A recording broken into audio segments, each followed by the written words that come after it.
Right now, we're going to talk to R.T. Trevino, back on the James Show, calling in from the oil patch. And that is, few industries have to watch politics as much as the oil patch. I mean, is this just an additional level of stress for you guys?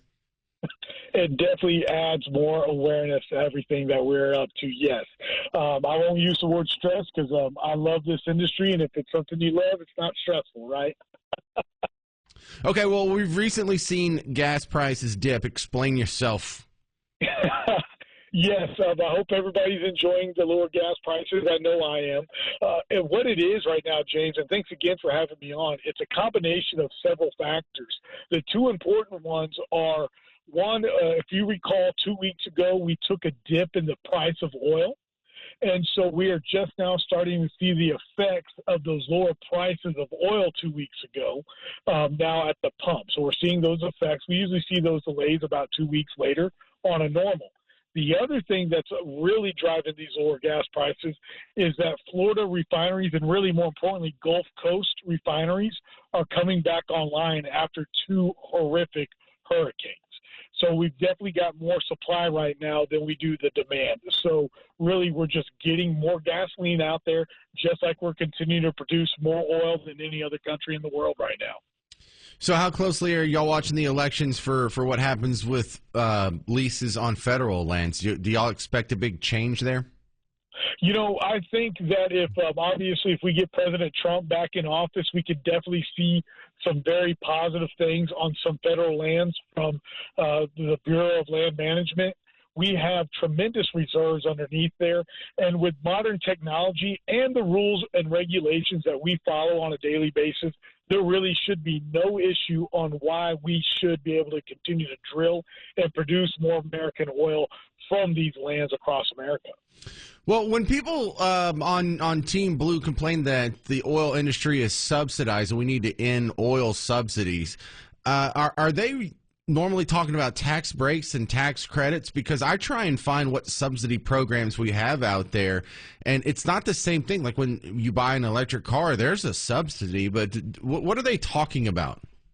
Yes, great question, James. When people are talking about stop subsidizing the oil and gas industry, what they're technically talking about is stop giving the tax deductions that go into oil and gas. So anytime anybody that's listening may want to invest directly into oil and gas, they actually get a tax deduction against their W-2 and or ancillary income every year.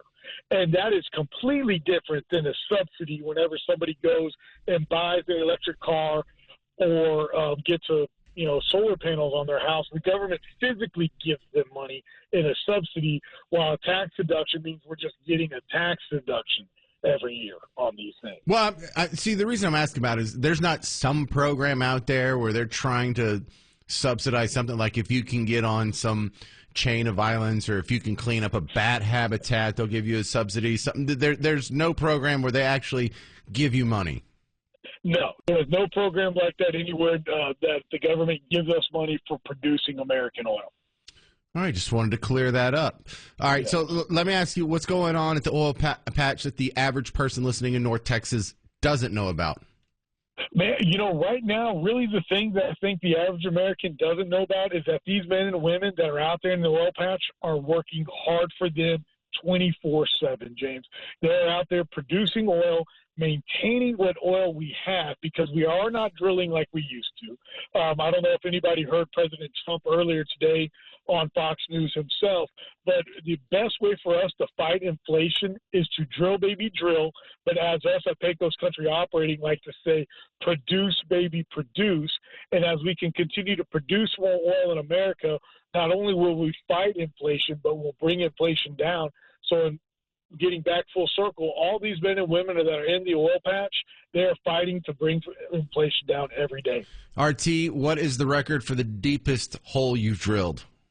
Oh, my goodness. We have been a part of some wonderful wells, but, and all the majors out there just continue with modern technology for us to drill deeper and deeper wells and produce more oil here in America. And as I mentioned earlier, much more safer and much more ecologically friendly than ever before. All right, there he is, R.T. Trevino, Pecos Oil and Gas. Thank you very much, sir. Thank you, James.